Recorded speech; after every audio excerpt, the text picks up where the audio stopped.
So in this film, you're playing two different characters. If you could choose two of your past roles and play a combination of them, which ones would you choose? Oh my God. That's a great question. Yes. I think Hannah would have to be one of them. Oh, you see, imagine if I picked Hannah and Bryony. That would be the most horrible person ever. I think probably Hannah and maybe Susie from The Lovely Bones, because she's quite lovely. So, And hopefully she'll live in this one. More sociable than Hannah is as well, but before she died. So yeah. I think that would make a great character. I think you should pitch that to a studio. She'd be able to handle herself with someone like Mr. Harvey as well. Get the nunchucks out. Yeah. The film is largely about the power of memories and how they shape who we are.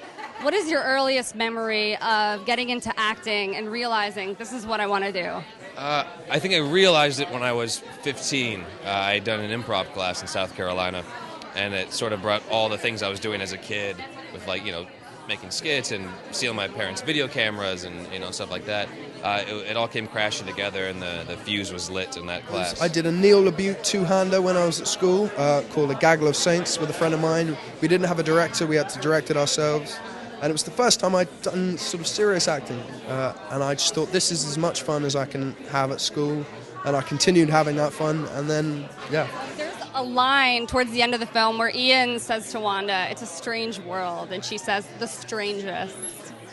What is the strangest thing about being a part of this young adult Stephenie Meyer world?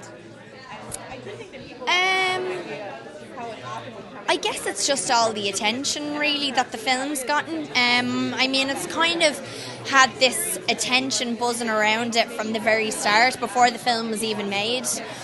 It seems like, I think it became apparent to me, I didn't really realise it, but I think it became apparent to me when MTV came on set and interviewed us, and I was like, oh, okay, so people know about this then, because usually, I do films that have been small, and sometimes they've done well.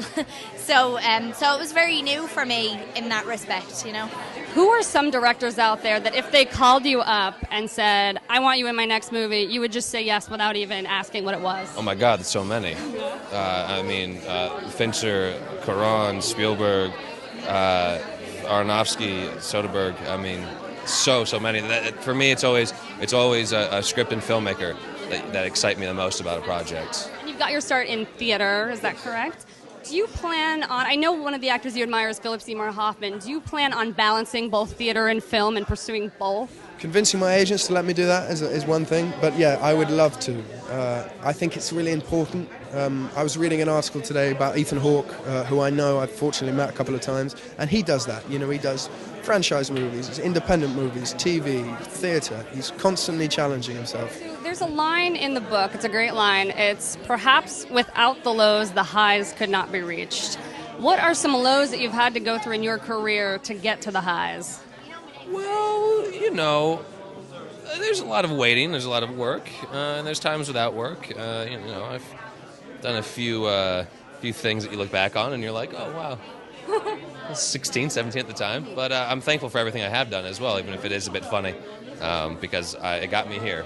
There's aliens occupying human forms, and they're able to get their memories. If there was someone that you could get their memories from, who would you pick? People always ask me whose body I would take over, which is a little easier. Oh, wow. Maybe Alfred Hitchcock, because he saw the world in a different way, and I think it'd be really cool to get to see how that worked.